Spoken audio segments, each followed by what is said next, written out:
जब बाबा से मिलने आए हैं अब, तो इस वरदान को साथ ले चलें कि चाहे कुछ भी हो, हमें इस जीवन में खुशी के खजाने से भरपूर रहना है। रह सकते हैं सदा खुश रहा जा सकता है। माताएं क्या कहेंगी? रह सकते हैं सदा खुश? सोच लो अच्छी तरह। बच्चे तंग करते हैं, ज्ञान में चलने से रोकते हैं आपको, और भी घरों में बहुत सारी कठिनाइयां हैं। खुश रहें हम। यदि हम अपनी प्राप्तियों को याद कर लिया करें तो हमारी खुशी इतनी बढ़ जाएगी कि वो खुशी इन समस्याओं को स्वतः ही हल्का कर देगी। हम संसार में खुशी न ढूंढें, हम सांसारिक प्राप्तियों में खुशी न ढूंढें, हम अपनी इच्छाओं की पूर्ति में खुशी को न ढूंढें। खुशी ईश्वरीय प्राप्ति से हो गई है हमें। बाबा ने जो और बहुत सारे खजाने दिए हैं, उससे हमारी खुशी बढ़ गई है। बाबा ने कहा बहुत अच्छी बात, ब्राह्मण आत्माओं की दुआएं और बाप की दुआएं तुम्हारे लिए श्रेष्ठ खजाना है। देखिए, मनुष्यों की दुआएं तो संसार में भी मनुष्यों को मिलती रहती हैं, लेकिन हम वो भाग्यवान आत्माएं हैं जिन्हें भगवान की दुआएं प्राप्त हैं, सद्गुरु की दुआएं प्राप्त हैं। यदि हम इस पे विचार ही करते रहें कि सद्गुरु के वरदान का हाथ हमारे सिर पर है, उसकी दुआएं सदा हमारी साथी हैं, तो भी हम छोटी छोटी बातों में उलझेंगे नहीं। आप सभी इस बात पर अपने चिंतन को बढ़ाएं कि स्वयं भगवान हमारा सद्गुरु बनकर हमारे साथ आया है। उसके आशीर्वाद, उसकी दुआएं निरंतर हमारा साथ दे रही हैं। बहुत सुख मिलेगा, लगेगा कि उसकी छत्र छाया सदा ही हमारे ऊपर है। तो ये सभी संसार की छोटी छोटी बातें एक तो हमें छोटी लगेंगी, जो बड़ी लगती हैं वो छोटी लगेंगी, और हम संसार में इस जीवन की यात्रा को सहज सफलतापूर्वक तय कर सकेंगे। मैं सोच रहा था, आप सभी बाबा से मिलने आए हैं, सेवा करने भी आए हैं। सेवा का फील्ड बाबा हम सभी को देता है। ऐसे तो वो स्वयं भी ये सारे काम करा सकता है, परंतु उसने हम सभी को ये भाग्य दिया है, क्योंकि सेवाओं से हम गुणवान बनते हैं। सेवाओं में सबके साथ रहते हुए कोई मनुष्य अधिक से अधिक सीख सकता है। हम अपनी सीखने की इच्छा के द्वार खोल कर रखें। सीखना है। घरों में जब आप अकेले रहते हैं, माताएं और भाई अपनी मनोस्थिति पर ध्यान दें। आप अपने अपने घर के बड़े हैं, आपको कुछ सीखने की इच्छा नहीं रहती, वहाँ सिखाने की इच्छा रहती है। ठीक बात है। माताएं जो अपने अपने घरों में बड़ी हैं, वो ये नहीं सोचते कि हमें बहुत कुछ सीखना है, घर में सिखाना है। और यहाँ जब हम संगठन में आते हैं तो हमें ख्याल रहता है कि हमें सीखना है। सोना भी बहुतों के साथ पड़ता है, खाना भी इकट्ठा खाना है, एक जैसा खाना है। हमारी पसंद का हो या ना हो, हमें खाना है। हमें नींद आती हो या ना आती हो, 10-20 के बीच हमें सोना है वहीं। तो कुछ सीखना पड़ता है ना, कुछ त्याग करना पड़ता है, अपने को सहनशील बना के चलना पड़ता है। तो संगठन में हमारी शक्तियाँ बढ़ जाती हैं। तो मैं आप सभी को कहूँगा कि अब बाबा हम सभी के सामने आ रहे हैं, बाबा से हम सभी मिलने जाएंगे। बाबा का आना ही हमारा उससे मिलन होगा। तो बाबा के साथ हम सभी एक सुंदर गिफ्ट लेकर जाएंगे, खाली हाथ नहीं। बोलो, आप तैयार कर सकते हैं कोई सुंदर सी गिफ्ट बाबा के लिए, जिसे देखकर बाबा खुश हो जाए और आपको बहुत अच्छी दृष्टि दे। ये जब विदेशी यहाँ आते थे ना पहले, तो उन्होंने एक छोटा सा साधन बना लिया था कि ग्रीटिंग कार्ड ले आते थे बाबा को देने के लिए, और उस बहाने बाबा से मिलते थे, बाबा दृष्टि देते थे। फिर भारत वालों ने सोचा बड़ा सस्ता सौदा अंग्रेजों ने कर दिया है, 1-2 रुपये का कार्ड लेके भगवान को रिझाने पहुंच जाते हैं स्टेज पे। ये तो कोई बहुत रॉयल तरीका नहीं रहा। लेकिन हम सभी एक सुंदर गिफ्ट के साथ बाबा के पास पहुंचे। कौन सी हो सकती है वो गिफ्ट? अपनी श्रेष्ठ स्थिति की गिफ्ट, जो हमें स्वयं तैयार करनी है। अभी हमारे पास कुछ दिन हैं, 4 दिन। 4 दिनों में हम बहुत अच्छी गिफ्ट तैयार करें, जिसको साथ लेकर हम बाबा के पास जाएंगे। सभी अपने को मानसिक रूप से तैयार करें कि हमें एक सुंदर गिफ्ट के साथ ही बाबा के पास जाना है, खाली हाथ नहीं। बाबा को हमारे और किसी चीज की जरूरत नहीं होती, वो हमारी स्थिति को सुंदर देखना चाहता है।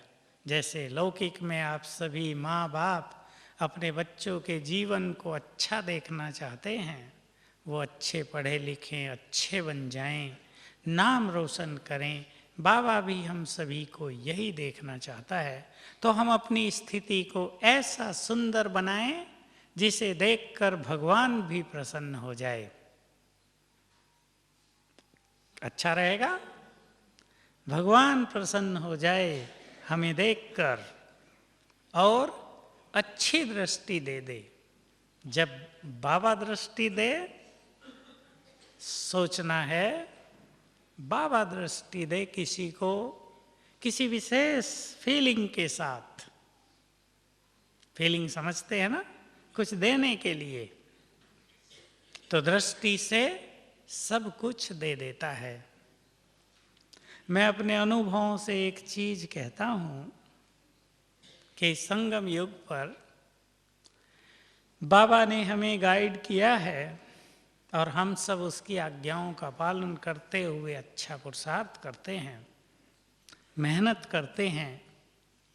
परंतु मुझे तो बहुत अनुभव है, आपको भी होगा, कि जब तक बाबा की कृपा दृष्टि हम पे न पड़े, तब तक हम अपने महान लक्ष्य को पा नहीं सकते।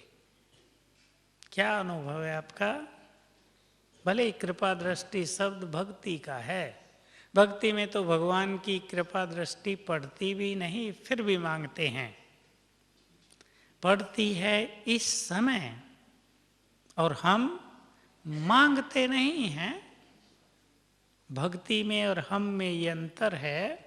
हम उसकी कृपा दृष्टि को, उसके आशीर्वाद को, उसकी दुआओं को मांगते नहीं हैं, बल्कि पात्र बनकर प्राप्त कर लेते हैं। हम ऐसे पात्र बन जाएं, ऐसे योग्य बन जाएं, जो वो अपनी दृष्टि से हमें निहाल करे, वो चीज दे दे दृष्टि से जो हमारे उत्थान के लिए बहुत आवश्यक है। जो हम नहीं कर पा रहे हैं अपने लिए, वो कर पाएं, ऐसी शक्ति वो दे दे अपनी दृष्टि से। ये सब संगम युग पे होता है, हो रहा है। हम केवल पात्र बन जाएं। तो ऐसी एक गिफ्ट हम तैयार करेंगे इन 4 दिनों में, जो बाबा हमें देखकर खुश हो जाए, तो हमारी खुशी तो फिर अविनाशी बन ही जाएगी। कैसे हम स्टेज तैयार कर सकते हैं? बाबा के महावाक्यों पर ध्यान दें। मैं आपको एक बात सारे जीवन के लिए कहूं, जिसको हम सभी को ध्यान रखना है अपने पुरुषार्थ में, अपने जीवन की इस यात्रा में। वो केवल दृढ़ता की बात है कि चाहे कुछ भी हो जाए, हम अपनी स्थिति को बिगाड़ेंगे नहीं। चिंतन करें सभी, क्योंकि स्थिति बनाने में बहुत मेहनत और समय लगता है और बिगड़ने में लगता है 1 सेकंड। तो ऐसा हम कहें कि वर्षों की बनी बनाई स्थिति को हम सेकंड में खत्म कर दें, ऐसा होता रहता है बहुतों के साथ। हमें जरा इस बारे में केयरफुल हो जाना है, सावधान हो जाना है, अपने में ऐसी दृढ़ता रख लेनी है। ये केवल सोचने की बात है कि हम सब कार्य, समस्याओं का समाधान, व्यवहार में जो ऊपर नीचे होता है उसमें रहते हुए शांत भाव से ही सब कुछ पार करेंगे, शांत भाव से ही करेंगे और कराएंगे। ऐसी मानसिक स्थिति हम अपनी तैयार कर लें तो कुछ भी हो जाए हम अपनी स्थिति को नहीं बिगाड़ेंगे। ये एक ऐसा सुंदर संकल्प है जो हमें मदद करता है, हमारी स्थिति बिगड़ती नहीं। मैंने बहुत पहले से एक संकल्प अपने जीवन में रखा हुआ है जो बहुत मदद करता है मुझे, आप भी रख सकते हैं वो, उससे हमारा भाग्य बहुत श्रेष्ठ हो जाता है। वो संकल्प ये है कि चाहे कुछ भी हो जाए हम अपनी संकल्प शक्ति को नष्ट नहीं करेंगे। स्थिति से भी सूक्ष्म ये पुरुषार्थ हो जाता है कि हमारे संकल्पों को नष्ट करने के लिए बहुत सारी बातें रोज ही हमारे सामने आती हैं, चाहे मान अपमान की बातें हों, चाहे हमें कुछ सुनना पड़ता हो, ग्लानि होती हो, हमारी बात न मानी जाती हो, हम अपने लक्ष्य की ओर न चलते हों, संबंधों में टकराव बिखराव हो। लेकिन यदि हम ऐसी दृढ़ता अपने जीवन में ले आएं कि बातें तो होती रहेंगी, आएंगी और जाएंगी, लेकिन हमें संकल्प के खजाने को, इसको बहुत बड़ी शक्ति भी कहा जाए, ये भाग्य निर्माण का आधार भी है हमारा, हम इसे खत्म नहीं करेंगे। तो जो व्यक्ति अपनी संकल्प शक्ति को नष्ट नहीं करते, उनकी स्थिति भी नष्ट नहीं होती और उनकी सभी समस्याएं सहज भाव से समाप्त हो जाती हैं। सहज। बाबा ने पिछले वर्ष भी सीजन में बार बार एक बात दोहराई और ये बात हम सभी को बहुत अच्छी तरह पहले ज्ञान की दृष्टि से समझ लेनी चाहिए और फिर इसका जीवन में उपयोग करना चाहिए कि स्वस्थिति के बल से हम सभी परिस्थितियों को समाप्त करेंगे। सुना सभी ने? स्वस्थिति के द्वारा परिस्थितियों को ठीक करेंगे। परिस्थितियों के निर्माता हम स्वयं हैं, कोई और नहीं।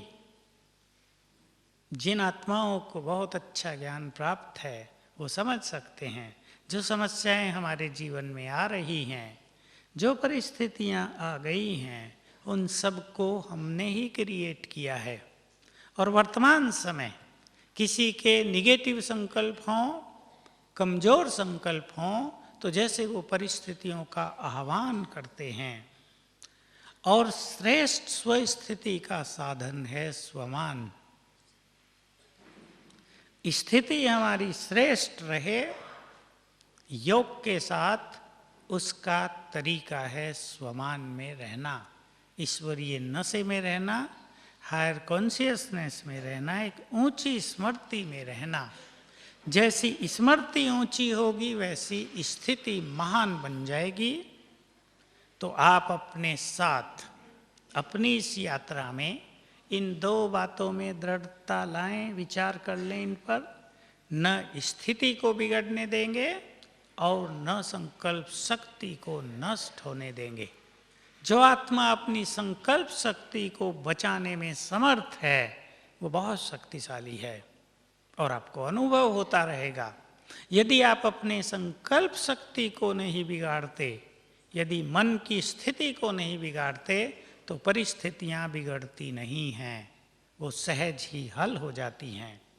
एक चीज और मैं आप सभी के ध्यान पर दिलाऊं, आजकल संसार में चारों ओर वो बात रहती है और हमें उससे मुक्त होना है। एक विशेष नेचर है मनुष्य के अंदर जिसको हमें बदलना है। उसको भी आप अपना लक्ष्य बना लें। उसको इंग्लिश में कहेंगे होल्डिंग नेचर। होल्ड करना, पकड़ के रखना, किसी बात को पकड़ के रखने की नेचर। कुछ मनुष्य ऐसे हैं जो बातों को लेकर बैठ गए हैं। कईयों ने बातों के कारण बाबा को छोड़ दिया है। ये बात हो गई थी, तब से हम सेंटर में जाते ही नहीं। छोटी सी बात हुई थी और उस बात को पकड़कर बैठ गए, होल्ड कर लिया, होल्डिंग नेचर। क्या हम नहीं जानते कि ये विश्व ड्रामा जो 5000 साल का है, 5000 साल में कितनी सेकंड होती होंगी? हिसाब निकालें तो करोड़ों अरबों तक पहुंच जाएगी संख्या। बाबा ने कहा एक सेकंड दूसरे से नहीं मिलता। ड्रामा की इस विचित्रता को हम बहुत अच्छी तरह जानते हैं। एक सीन दूसरे से नहीं मिलता, एक आत्मा दूसरे से नहीं मिलती। सबको स्पष्ट है ये बात।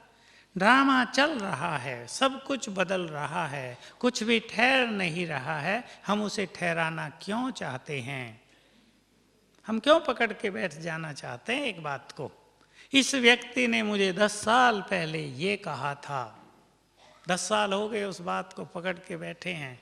10 साल में हजारों बातें और हो गई, लेकिन वो 10 साल पहले की बात पकड़ के रख ली है। ये होल्डिंग नेचर मनुष्य के स्वास्थ्य पर भी बुरा असर डालती है। जिसने बातों को पकड़ लिया है उसको जान लेना चाहिए उसने बीमारियों को भी अंदर में पकड़ के रखा है कि तुम्हें भी जाने नहीं देंगे। अगर बीमारियों से मुक्ति पानी है तो बातों से भी मुक्त होना ही पड़ेगा। होल्डिंग नेचर नहीं। सब कुछ तो बदल रहा है। वो व्यक्ति भी बदल गया है जिसने हमें कुछ कहा था। वो समय भी बदल गया है जब उसने कुछ कहा था। अब दूसरा समय है, अब दूसरी बातें हैं। तो न हमें बातों में रहना है और न किसी बात को पकड़ के रखना है। बाबा का बहुत ही अच्छा महावाक्य है। बहुत पहले आता था ये महावाक्य, जहाँ बातें हैं वहाँ बाप नहीं। हम सब जानते हैं इस बात को, डायरियों में भी लिखा होगा। लेकिन फिर भी अनेक आत्माएं बातों में बहुत व्यस्त रहती हैं। बातें जो व्यर्थ हैं, जिनमें कुछ सार नहीं होता, उनमें अनेक आत्माएं बिजी रखती हैं अपने को। आप सब भी यहाँ आकर आत्मदर्शन कर लें। हमारे यहाँ म्यूजियम में भी आत्मदर्शन कराया जाता है, लेकिन आप अपने म्यूजियम में ही आत्मदर्शन कर लेंगे।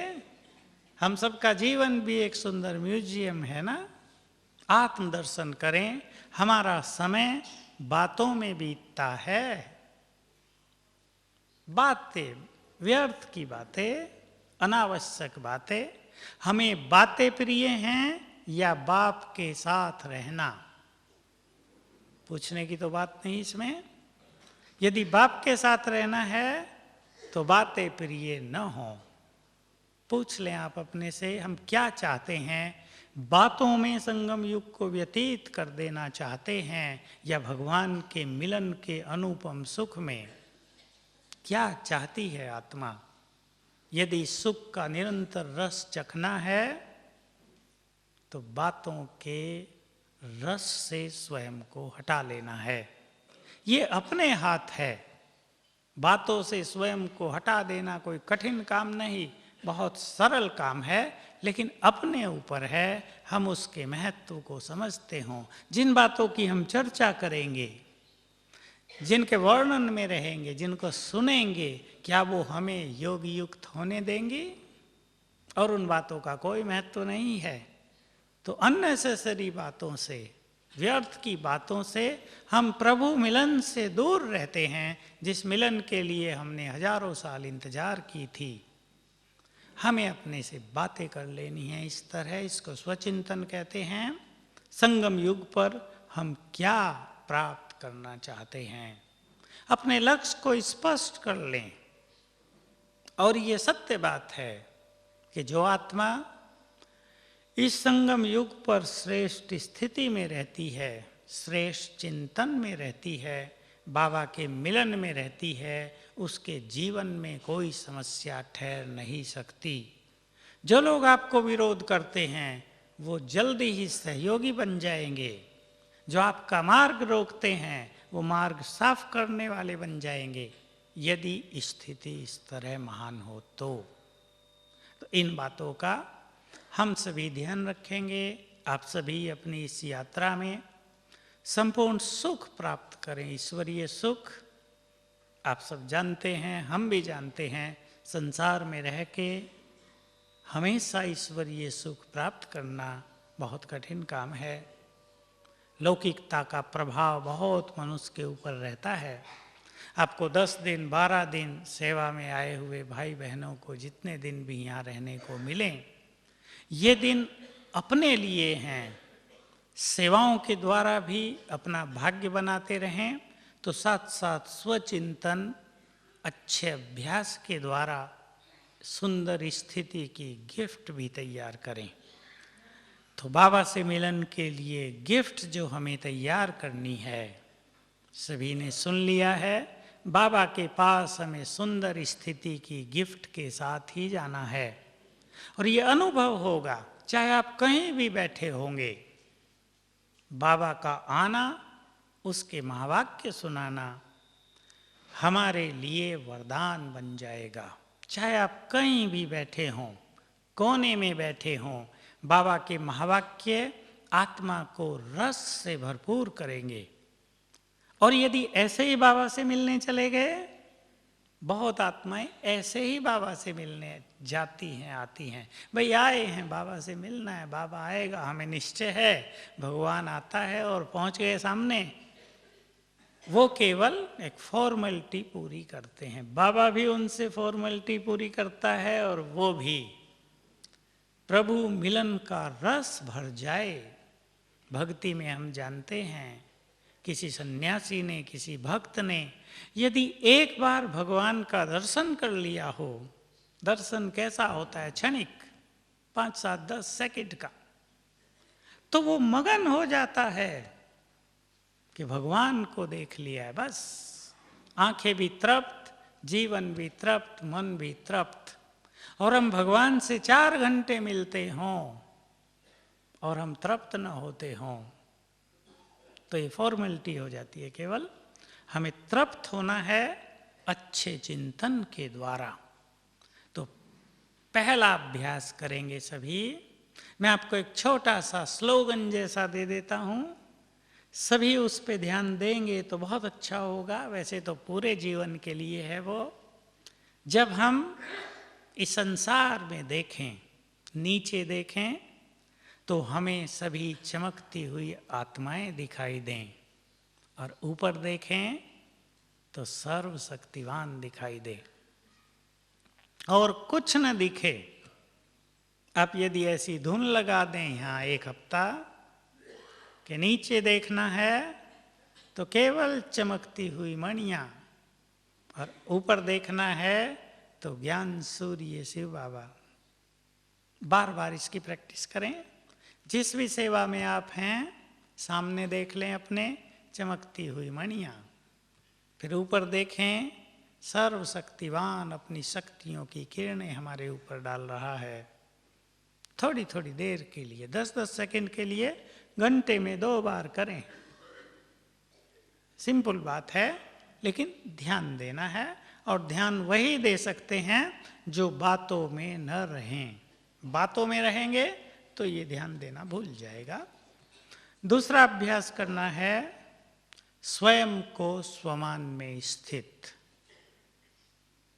जो भी स्वमान आपको अच्छा लगे, बाबा ने हम सबको चुना है, और चुनकर बहुत सारी शक्तियाँ दी हैं, वरदान दिए हैं, हमें याद दिलाया है तुम कितने महान हो, हमें याद दिलाया है तुमने इस संसार के चक्र में कितने हीरो पार्ट बजाए हैं। हमें सब कुछ, हमारे आदि मध्य अंत का भी याद दिलाया कल सवेरे आंख खुलते ही, और रोज करेंगे वो जब तक आप यहाँ हैं। बाप दादा का नीचे आह्वान कर लेना। बाबा तो 30 तारीख को आएंगे नीचे साकार में, लेकिन हम उसे रोज बुला सकते हैं और जब चाहे बुला सकते हैं।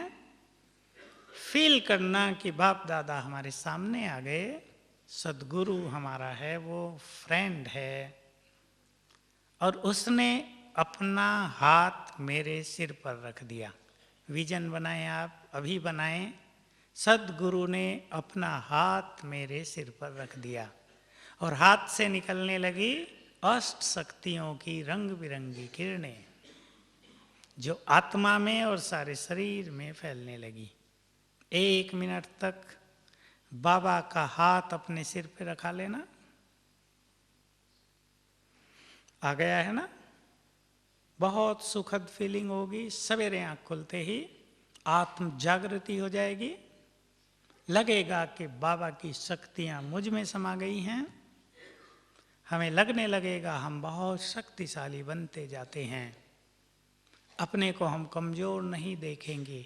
रोज अपने को याद दिलाना है। सवेरे उठ के पहला संकल्प आप 1 हफ्ता ये कर लें, बाबा ने जन्म देते ही मुझे अपनी सारी शक्तियां दे दी हैं, और फिर रखाएं सदगुरु का हाथ सिर पर और महसूस करें उसकी रंग बिरंगी 8 शक्तियों की किरणें मुझ में प्रवेश कर रही हैं। तो रोज याद दिलाने से नेचुरल हो जाएगा कि मैं शक्तिशाली हूं, कमजोर नहीं। और जब हम शक्तिशाली हैं तो परिस्थितियां और माया कमजोर है। हम कमजोर हैं तो हमें वो शक्तिशाली प्रतीत होती हैं, दिखाई देती हैं। वास्तव में परिस्थितियां और माया शक्तिशाली हैं नहीं, पर हमारे कमजोर होने से ऐसा आभास होता है। तो हम स्वयं को ऐसा शक्ति संपन्न रोज सवेरे बनाया करेंगे। बाबा से बातें करने का सुख सभी को अनुभव करना है। बहुत बड़ा सुख है ये। भगवान से किसी को बात करने का मौका मिल जाए। देखिए, जब बाबा यहाँ आता है, स्टेज पे यदि किसी को बुला लिया जाए और कहा जाए 1 मिनट तुम बाबा से बात कर लो जो चाहिए, तो क्या हो जाएगा? उस व्यक्ति के लिए तो पूरे कल्प के लिए यादगार बन जाएगी वो बात। पूरे कल्प के लिए आत्मा आनंद से भरपूर हो उठेगी। लेकिन ये अवसर हमें रोज प्राप्त है। बिल्कुल ऐसा ही अनुभव हम रोज कर सकते हैं बाबा से बातें करने का। बातें करने का अर्थ उसकी महिमा करने से नहीं है। कई सोच लेते हैं कि बाबा से रूरियान करना माना उसकी महिमा कर देना। उसकी महिमा तो सारे भगत कर रहे, वो सुन सुन के भी थक गया होगा अपनी महिमा। किसी मनुष्य को भी अपनी महिमा रोज सुनाई जाए तो कैसा लगता है? लोग कहेंगे फिर ये लगता है भाई कुछ गड़बड़ है, फ्लैटरिंग, कुछ गड़बड़ है, कुछ लगता है इसको काम निकालना है इसलिए मेरी महिमा करता रहता है रोज। बाबा को भी ऐसा ही लगता है ये बच्चे मेरी महिमा ही गाते हैं। वो तो हम भक्ति में बहुत करते आए, अब करेंगे हम उससे बातें। और बातें किससे की जाती हैं? अच्छे जो समान हो। वो बहुत बड़ा और हम बहुत छोटे तो बात करने में हिचकिचाहट रहेगी ना। वो भगवान और हम भगत, बातें होंगी नहीं। भगत सोचेंगे भगवान के आगे कैसे मुंह खोलें, चुप ही रहो। और हम सब उसके समान बच्चे, वो हमारा खुदा दोस्त। समानता है हमारे बीच में बहुत। समानता को स्वयं याद करते हुए बाबा से बातें करने का सुख लेंगे यहाँ।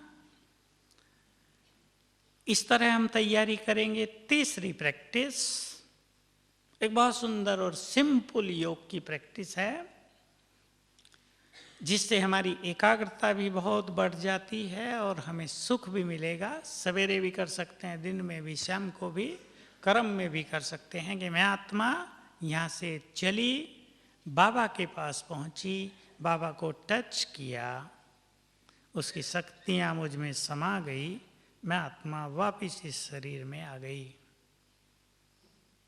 3-3 राउंड ले लें एक बार में, दिन में कई बार ऐसा किया जा सकता है। इससे मन शांत रहेगा, एकाग्रता हमारी बढ़ जाएगी और हमें बहुत सुख का आभास होता रहेगा। यदि हम ये अभ्यास करते रहते हैं तो बोलने को हमारी इच्छा नहीं होती है। ये जो बोल का रस है, बातों का सुख, बातों में भी सुख है ना एक छोटा सा, ये सुख हमें बहुत छोटा सुख लगने लगता है और इससे हम मुक्त हो जाते हैं। तो आत्मा देखना, स्वयं को आत्मा देखना, दूसरों को आत्मा देखना, स्वमान का अभ्यास, आना और जाना, और सवेरे उठकर बाबा से सर्व शक्तियाँ प्राप्त करना, ये हम रोज करेंगे तो हमारी गिफ्ट बहुत सुंदर तैयार हो जाएगी। तृप्त होना है हम सबको संगम युग पर। संगम युग हमारे लिए ये अवसर लेकर आया है कि हम बाबा से जितना चाहे प्राप्त कर लें, पर बहुतों को ये समझ में नहीं आता कि कैसे प्राप्त करें। ये तो सदा सुना है कि जो चाहे मेरे से ले लो, पर कैसे लो ये बाबा ने बता तो दिया है। उसको 2 बातों में हम जान लें। एक, हम सब कुछ बाबा से किस में प्राप्त करते हैं? किस में आता है बाबा का दिया हुआ? उसकी शक्तियाँ, उसकी शांति, उसका प्रेम, उसके द्वारा दिया गया आनंद, पवित्रता, ये खजाने किस में आएंगे हमारे पास? बुद्धि में। तो पहली शर्त है बुद्धि को स्वच्छ रखना। जिसकी बुद्धि जितनी स्वच्छ, खजाने उतने ही भरपूर। बुद्धि अस्वच्छ हुई है व्यर्थ चिंतन से, पर चिंतन से, दूसरों को देखने से, इम्प्योरिटी से, क्रोध से, अहंकार से, इसको हमें साफ करते चलना है। और दूसरा, बुद्धि को स्वच्छ करके बुद्धि जोड़ दें बाबा से, बस उसका सब कुछ हम में आने लगेगा। तो संगम युग पर सब कुछ प्राप्त करने का श्रेष्ठ अवसर हमारे हाथ में है। हम अपनी बुद्धि को पूरी तरह से स्वच्छ करें। ऐसा नहीं और गंदगी भर रहे हों। कुछ आत्माओं के साथ ये भी हो रहा है कि स्वच्छ करने की बात तो दूर, और भी कुछ कुछ भरते जा रहे हैं। हमें भरना नहीं है। दूसरे का कोई भी चिंतन, हमें संकल्प कर देना चाहिए ये हमारी ड्यूटी नहीं है। किसी की ड्यूटी है दूसरे का पर चिंतन करना? हमारी तो ड्यूटी ही नहीं है ये। हम लौकिक में अभी आप सेवा में यहाँ आए हैं, आपको कोई व्यक्ति कहे भाई ये काम करो, आप कहेंगे ना हमारी ड्यूटी तो उधर है भाई, हमें वहाँ जाना है टाइम पे। ऐसे नहीं हम तुम्हारे काम में लग जाएं और अपनी ड्यूटी छोड़ दें। तो जब हम स्थूल कार्यों के लिए इतना ध्यान रखते हैं, ड्यूटी कॉन्शियस रहते हैं, तो हमें ये भी तो सोच लेना चाहिए पर चिंतन करना, व्यर्थ सोचना, ये हमारा सब्जेक्ट ही नहीं है। इससे हमें स्वयं को मुक्त रखना है।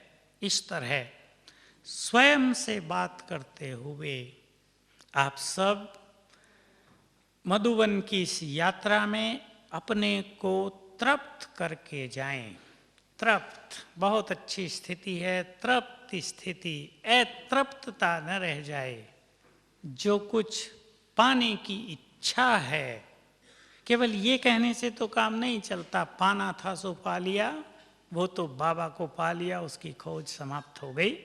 लेकिन अब जो कुछ आत्मा पाना चाहती है उसको पा लें, ताकि हमारे मन से ये आवाज़ न निकले कि हम कर तो सकते थे परंतु हमने किया नहीं। अब अंत में मैं कहूँगा, कि बुद्धिमान मनुष्य वो है जो संगम युग पर कहीं भी अपने को उलझाए नहीं।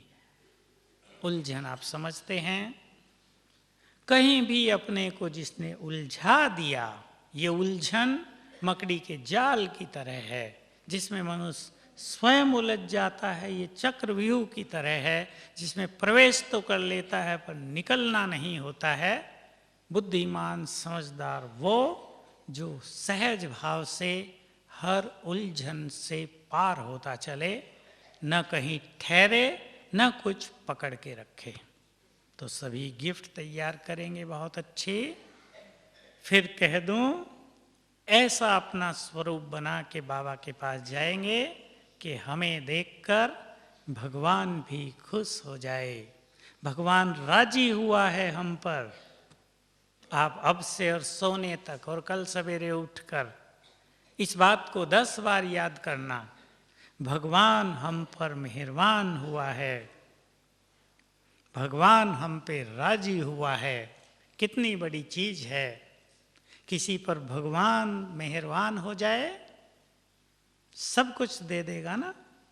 भगवान हम पर मेहरबान है, 10 बार याद करो जरा अब से और कल तक, और देखो इससे, इस संकल्प से हमें कितना सुख मिलता है। ओम शांति।